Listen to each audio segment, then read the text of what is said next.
Samsung is putting ads on the fridge. You see, back in September 2025, Samsung announced that its smart refrigerators would start displaying advertisements. Most people thought this was a joke, that a company like Samsung would not want to alienate their audience by placing ads on a $2,000 fridge. But they were dead wrong, because just a few weeks later, the ads started rolling out. Samsung just turned your luxury refrigerator into a billboard. Samsung is claiming this is a good thing for the customers. They cannot be permanently turned off through their user interface, with disconnecting the fridge from the internet being the only complete solution to avoid them. Why does my fridge need to be connected to the internet?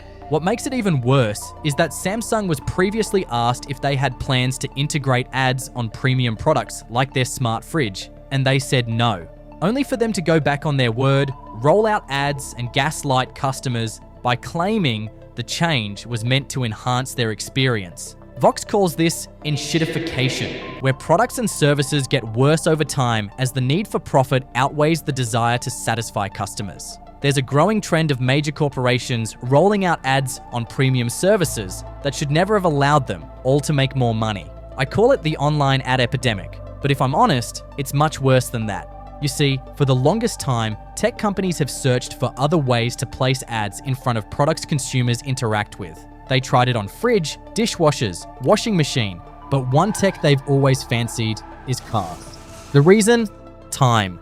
The average driver spends at least 1 hour a day in his car, driving anywhere from 30 to 40 miles commuting to and from work, running errands, or just something like a simple drive to clear the mind from all the chaos happening in the real world.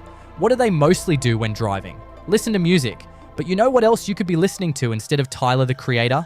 That's right, ads. In 2024, Ford filed a patent that will allow them to play ads on the infotainment screens inside their vehicles, and according to the patent, it would select which ads to show people by essentially spying on them. You can only presume you'll have to pay a subscription for the ad-free version. That's how profitable the ad business is. Sell a service, then make it worse and sell the solution for $9.99. Jeep has started showing ads filling the entire screen of their entertainment system. A car that was supposed to take you from one place to another has become another corporate tool to get you to upgrade to FlexCare Extended Premium. Stellantis is spamming owners' screens with pop-up ads for new car discounts. One guy called it late-stage capitalism, and he's not wrong. For those who aren't familiar, Stellantis is a major automotive manufacturer behind brands like Jeep, Ram, and various vans and trucks. Recently, the company targeted a select group of customers, bombarding them with $1,500 discount offers if they traded in their current vehicle for a new one. Imagine saving for years to buy an $80,000 Jeep. You finally purchase it expecting a premium experience, only to get in, turn it on, and before you even make it home, the car starts showing you ads to buy another one. Every time you start the engine, you're reminded that despite paying luxury prices, your attention is still being monetized. The screen you rely on for navigation and driving info is now another billboard meant to squeeze out as much value as it can from you. And this is on top of the data they harvest from car owners like you and sell to insurance companies, helping them raise prices while you drown in fees. Automakers accused of tracking and selling your driving data to insurance companies without proper consent. Some drivers allege their auto insurance went up because of it. But it was not always like this. You see, before cars had software, they were made to do one simple task: drive you from point A to point B as efficiently and safely as possible. The manufacturer had no business interfering in your life after the papers were signed and the deal was done. Their profits came from the initial sale, not from selling people's data or showing ads. As the world shifted more and more into technology, smart devices became a norm.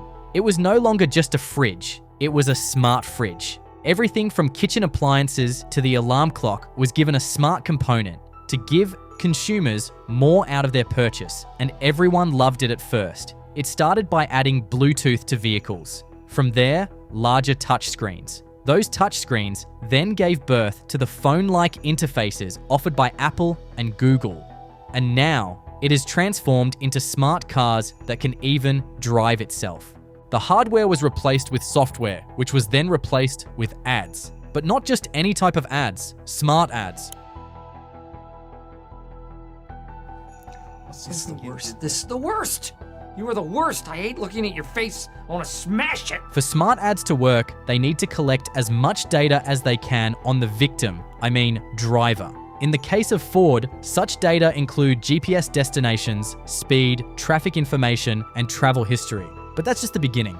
For smart Ford ads to really know what you want, they have to eavesdrop on your conversations, a term known as in-car monitoring, where the system uses the car's microphone to listen to conversations in search for keywords. As Motor Trend put it, the goal is to provide as many ads as you could tolerate, scheduled in a way to balance maximum revenue with occupant irritation. Read that again. The goal is to provide as many ads as you could tolerate. Not enough to make you irritated, but just enough to maximize revenue for shareholders. And this came just after companies like BMW tried to sell heated seats to car owners for $18 per month. Features that already came with the car. Yes, you read that correctly. BMW wants you to subscribe to get your heated seats in your $100,000 plus SUV or sedan.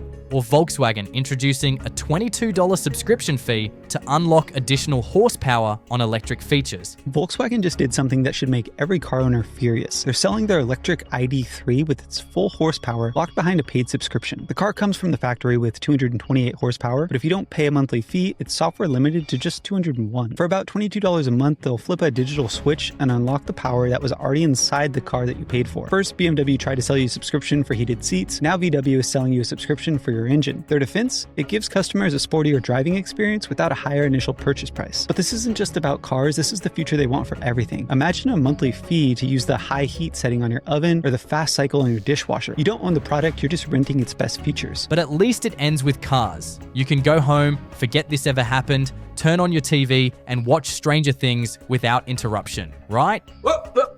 Here I come. Roku just patented the ability to play ads on anything you plug into your TV. During my research, I found a Reddit thread of a user who bought a $2,500 TV, only to be served unremovable ads. So, every time you navigate your screen, you're forced to view a commercial, even if it's just for a few seconds, and the reaction was exactly as you'd expect. I already bought it. It's mine, not yours to put ads you want me to see.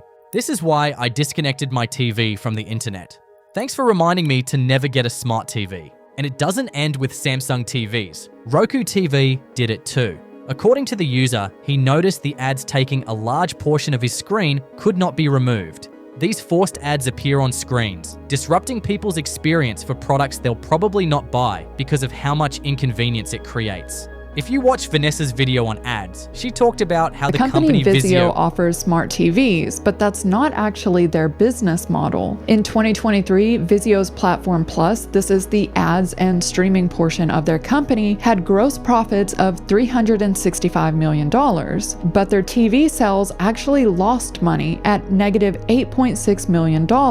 This is stunning because that literally means each TV they produce, they lose money on. They're using these TVs as a means to get into customers' home, because once they're in the home, that's where the real money comes from. The TV is being used as an advertising platform. But it gets worse because Roku is testing what they call the next phase of digital advertising.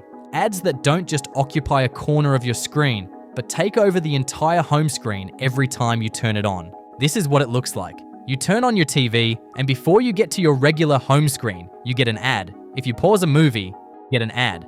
When reached for comment, a Roku spokesperson said it was just trying the ad capability out. In his words, "Our recent test is just the latest example as we explore new ways to showcase brands and programming while still providing a delightful and simple user experience." To Roku, placing unwanted ads on the screens of millions of customers is a delightful experience. So you pay for Spotify, Netflix, Disney Plus, and YouTube Premium only for TV manufacturers to say, yeah, we're still going to show you ads anyway.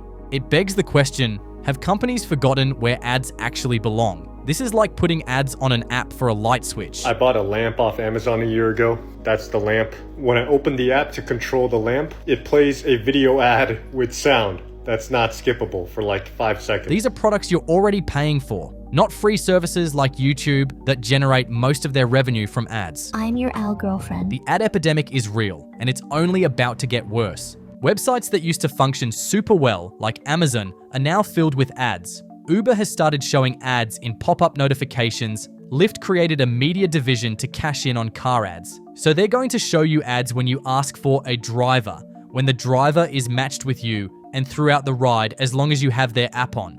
Then there's Pinterest. You type in an image you want to use, and the entire first page is filled with ads. The Pinterest ads were so bad that people created ad blockers just to fix Pinterest. Pinterest, that used to be every artist's favorite website, has become a platform for AI-generated images and 90% ads. And then there's something else unfolding. Ever since ChatGPT was born, the company behind it has been losing stupid amounts of money. In the first half of 2025 alone, it generated roughly $4 billion. Do you know how much they lost? $13 billion. Some analysts suggest the company could burn through as much as $115 billion by 2029. Investors who once saw ChatGPT as the future are starting to get nervous. Optimism is giving way to pressure, and the demand to turn all the hype into profit is growing louder by the day. So if you're Sam Altman, and the people funding your vision are demanding returns, what do? You introduce ads. We're already seeing early signs. One user reported casually chatting with the bot when it suddenly recommended a fitness class. OpenAI said it was not an ad. They call it product recommendations, and they have been quietly appearing across many users' feeds. And this is where ChatGPT differs from every other platform mentioned so far. Unlike a TV, a phone, or a streaming app, ChatGPT understands you. People use it for therapy, advice, reassurance, and emotional support. They tell it things they wouldn't tell friends, family, or even doctors. That kind of data is priceless to advertisers because the system doesn't just know what you want, it knows when you want it, why you want it, and how to sell it to you. I understand you're going through a breakup. Have you considered Just Breathe meditation app? In 2025 alone, product recommendations linked to ChatGPT reportedly drove billions in consumer spending. Now imagine what happens when ads are fully rolled out, powered by years of deeply personal data, voluntarily handed over by users. There's a reason why hardware companies are rolling ads into premium products. Why websites that used to be fun now feel like a cesspool of ads, and it's called stocks. Whether we like it or not, companies have to show growth every year, and hardware profits cap once they've acquired all the customers on the market. Most people don't change their TVs every month, so companies are left with no other option than to find other ways to profit from existing customers. This means adding software to hardware products that are ad-worthy, adding screens to fridges that can track your meals and also track your behavior. The problem is that there's a breaking point. If corporations keep pushing, customers either pirate, block, or walk away entirely. And unless these companies figure out better, safer ways to run their businesses without alienating the people they depend on, they'll continue bleeding trust and eventually revenue.